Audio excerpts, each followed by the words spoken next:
Hat trick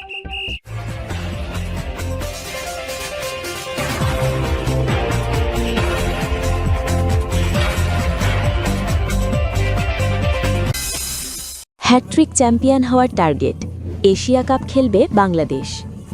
আগামী ১২ December থেকে মাঠে গড়াতে যাচ্ছে যুব এশিয়া কাপের আসর, যেখানে অংশগ্রহণ করবে বাংলাদেশ দলও। টুর্নামেন্টটি খেলতে আজ বুধবার আরব আমিরাতের উদ্দেশ্যে দেশ ছেড়েছে যুবা টাইগাররা।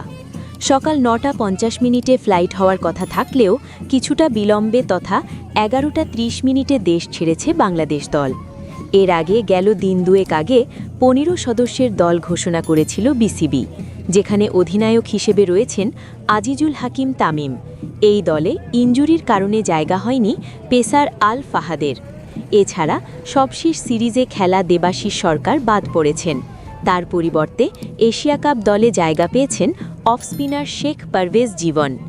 ১২ ডিসেম্বর শুরু হয়ে ২১ ডিসেম্বর ফাইনাল অনুষ্ঠিত হবে।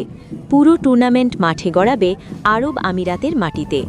গত ২ আসরের চ্যাম্পিয়ন হওয়ায় এবার হ্যাট্রিক চ্যাম্পিয়ন হওয়ার সম্ভাবনা বাংলাদেশের। সেই আশা নিয়েই দুবাই যাচ্ছে আজিজুল হাকিম তামিমের দল। বাংলাদেশ অনূর্ধ্ব ১৯ দল দারুণ ফর্মে আছে।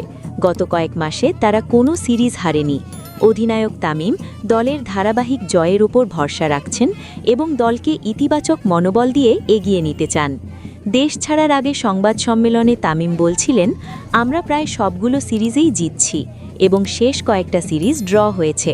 আমরা এখন একটা সিরিজও হারিনি, তো আমাদের বিশ্বাস আছে যে আমরা ভালো কিছু করব ইনশাল্লাহ।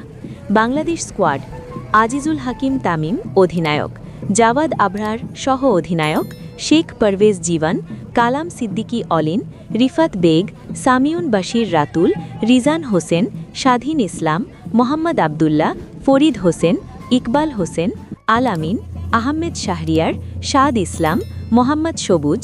অতিরিক্ত খেলোয়াড়: রাফিউজ্জামান, সান্দিদ মজুমদার, ফারজান আহমেদ, ফারহান শাহরিয়ার, আব্দুর রহিম।